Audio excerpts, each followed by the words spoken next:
Assalamualaikum warahmatullahi wabarakatuh. Perkenalkan, nama saya Amelia. Saya mahasiswa semester 4 Ilmu Kesehatan Masyarakat. Di sini saya akan sedikit memaparkan materi yang saya pelajari selama pembelajaran Islam disiplin ilmu kesehatan. Sebelum itu ada 6 materi yang akan saya paparkan. Materi yang pertama yaitu konsep sehat sakit dalam pengertian sehat sendiri adalah keadaan yang sempurna baik fisik, mental, maupun sosial, tidak hanya terbebas dari penyakit, kelemahan, atau kecacatan. Dalam Islam, sehat tidak hanya dilihat dari keadaan fisik, tetapi kesehatan secara rohani. Worldview adalah pandangan hidup yang dimulai dari konsep keesaan Tuhan atau syahadat yang berimplikasi pada keseluruhan kegiatan hidup manusia. Worldview adalah pandangan Islam yang realitas dan kebenaran yang nampak oleh mata, termasuk pandangan Islam tentang kesehatan yang di dalamnya ada nilai-nilai tauhid dan akhlak. Adapun karakteristik dari worldview itu sendiri yaitu yang pertama adalah Rabbaniyah, yang artinya dari Tuhan. Yang kedua adalah Thabat atau konstan. Yang ketiga adalah Sumu atau komprehensif. Yang keempat adalah Tawazun, yaitu seimbang. Yang kelima adalah Jamiah, yaitu positif. Yang selanjutnya itu adalah realistis kesehatan dalam pandangan sendiri. Ada dua istilah kesehatan,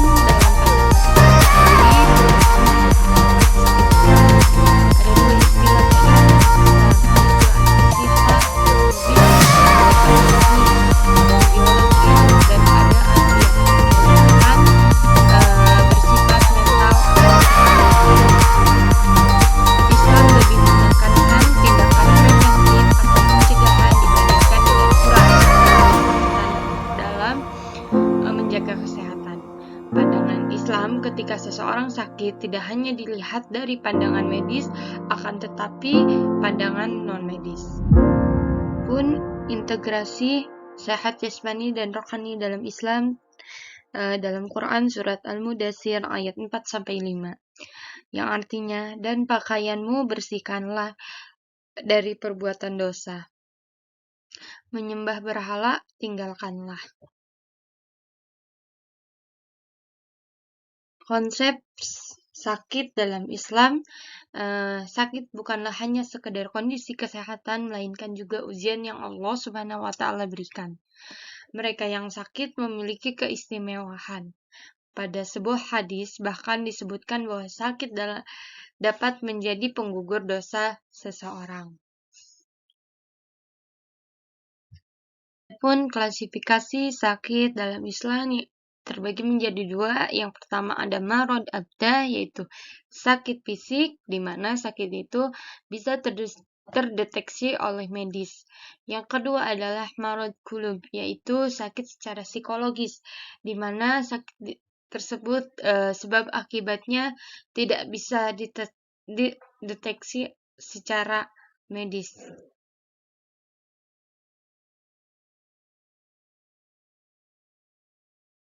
Sebab sakit sendiri, yang pertama sakit yang datang dari perkara medis seperti fisik, kebersihan, makanan, ataupun lingkungan.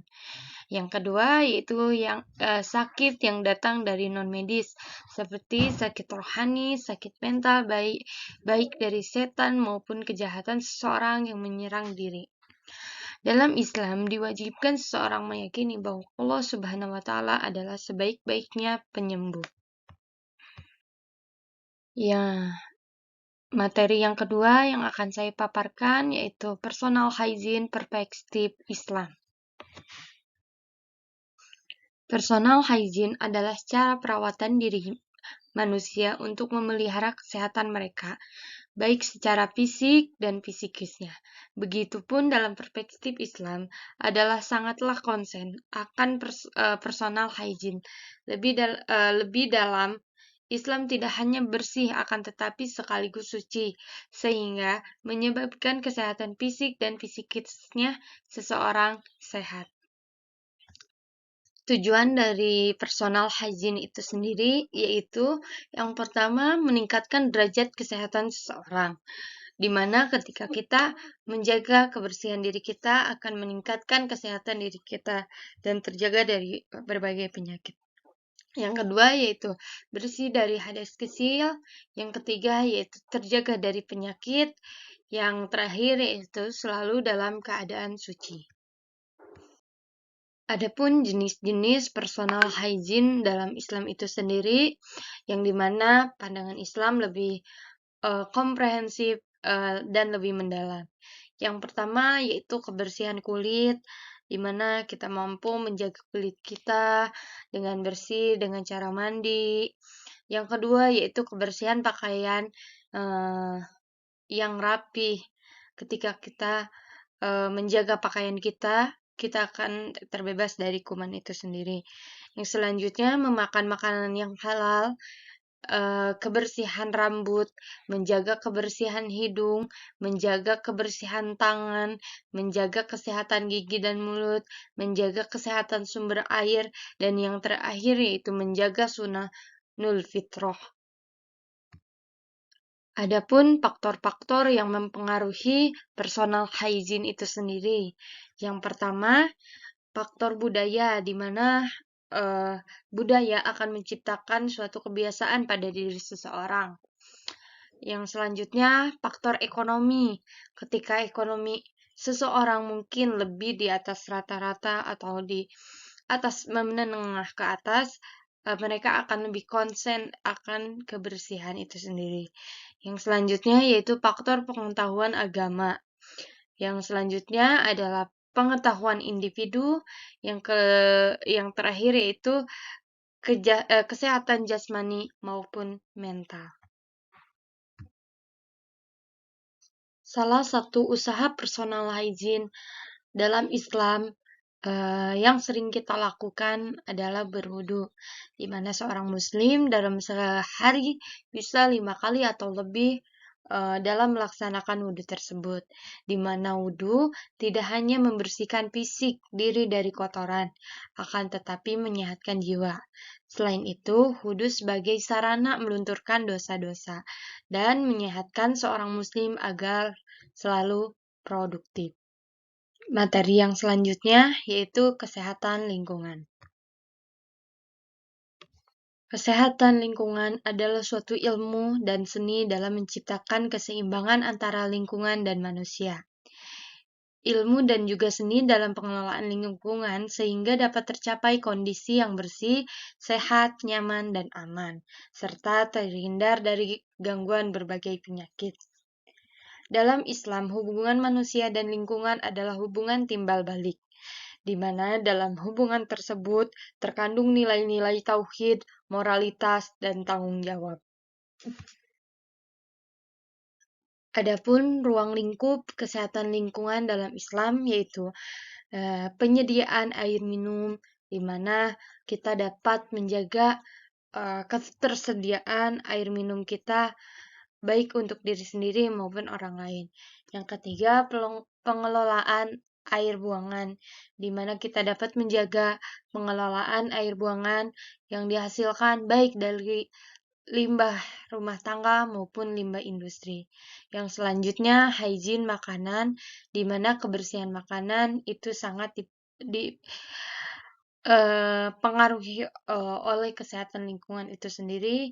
Yang selanjutnya yaitu pembuangan sampah, dan yang terakhir yaitu pengendalian dan pencegahan pencemaran baik tanah, udara maupun air.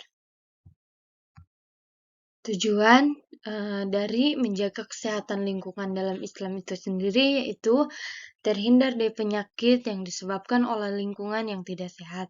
Lingkungan menjadi lebih sejuk, bebas dari polusi udara, air menjadi bersih dan aman untuk diminum, dan terhindarnya dari azab Allah yang mengerikan. Adapun permasalahan-permasalahan kesehatan lingkungan yang akhir-akhir ini sering terjadi dan yang banyak menimbulkan dampak buruk bagi kesehatan manusia. Yang pertama ada kebakaran hutan. Yang kedua ada pencemaran air, udara, dan tanah. Yang ketiga punahnya flora dan fauna. Yang keempat adalah perubahan iklim di mana eh, pada saat ini kenaikan suhu pada bumi itu meningkat secara drastis. Yang selanjutnya yaitu kenaikan permukaan air laut dan masih banyak permasalahan-permasalahan lainnya. Ketika seorang muslim gagal menjaga kebersihan lingkungannya dan merusak dengan tangan-tangan mereka, maka akan datangnya suatu ajab. Oleh sebab itu, sebagai seorang muslim harus menyadari bahwa alam merupakan ciptaan Allah Subhanahu wa taala yang harus dijaga dan dilindungi dari tangan-tangan perusak. Selanjutnya, materi yang akan saya bahas yaitu pelayanan kesehatan. Pelayanan kesehatan dalam Islam merupakan suatu sistem pelayanan untuk meningkatkan status kesehatan yang menyeluruh atau holistik, yang meliputi fisik, mental, dan spiritual, yang berlandaskan kaidah-kaidah ilmu pengetahuan dan teknologi modern, yang terus berkembang dengan selalu merujuk pada prinsip Islam baik dari sisi akidah. Macam-macam pelayanan kesehatan itu sendiri, yang pertama ada pelayanan rawat inap, yang kedua ada pelayanan rawat jalan, yang ketiga ada pelayanan gawat darurat, dan pelayanan lainnya. Yang dimana dalam pelayanan tersebut kita mengabdikan diri untuk selalu membantu, memberikan bantuan kepada pasien yang membutuhkan pertolongan.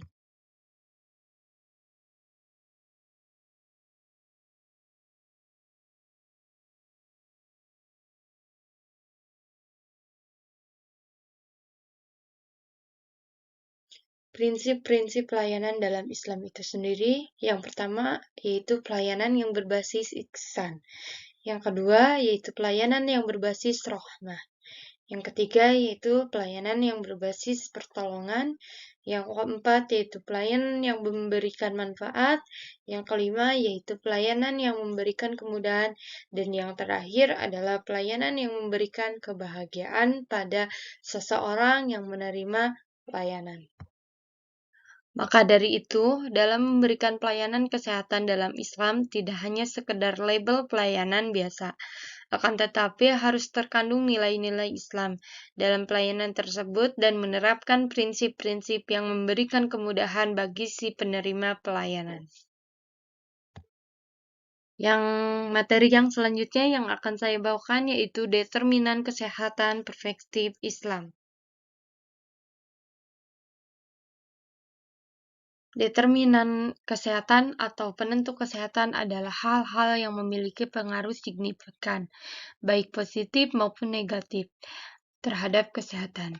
Akan tetapi pandangan Islam tentang penentu kesehatan seseorang itu lebih komprehensif, karena terdapat faktor iman dan ibadah.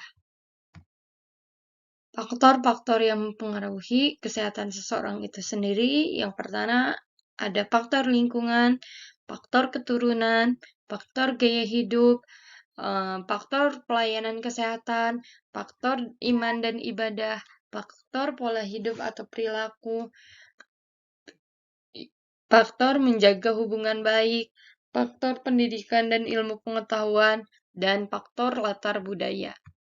Menentu kesehatan seseorang tidak hanya dipandang dari satu sisi saja, akan tetapi dalam Islam memandang penentu kesehatan sangat komprehensif, di mana perlunya melihat faktor-faktor lain yang berdampak pada kesehatan seperti iman, ibadah, dan lainnya. Materi yang terakhir yang akan saya paparkan yaitu ada istihadhah. Pengertian istihadhah sendiri adalah keluarnya darah yang dari kemaluan wanita di luar kebiasaan bulanan haid atau di luar waktu haid, serta bukan disebabkan karena melahirkan. Pada umumnya wanita mengalami haid 6-8 hari dan paling lama adalah 15 hari. Ketika lebih dari itu, maka bisa dikatakan istihadhah. Adapun penyebab istihadhah itu sendiri, yang pertama adanya gangguan medis, yang kedua adanya gangguan biologis, dan yang ketiga adanya gangguan non-medis. Prinsip istihadhah itu sendiri yaitu disebut dalam istihadhah jika seorang wanita mengeluarkan darah tersebut terus-menerus selama lebih dari 15 hari. Yang merupakan batas maksimal darah haid. Maka setelah 15 hari wanita tersebut juga dihukumi mengeluarkan darah istihadhah dan wajib untuk sholat dan berpuasa. Sekian pemaparan materi dari saya, kurang lebihnya mohon dimaafkan. Wassalamualaikum warahmatullahi wabarakatuh. Sekian pemaparan materi dari saya. Jika ada yang kurang, mohon dimaafkan. Dan jika ada yang lebih, bukan datang dari saya sendiri. Wassalamualaikum warahmatullahi wabarakatuh. Sekian pemaparan materi dari saya, kurang lebihnya mohon dimaafkan. Wassalamualaikum warahmatullahi wabarakatuh.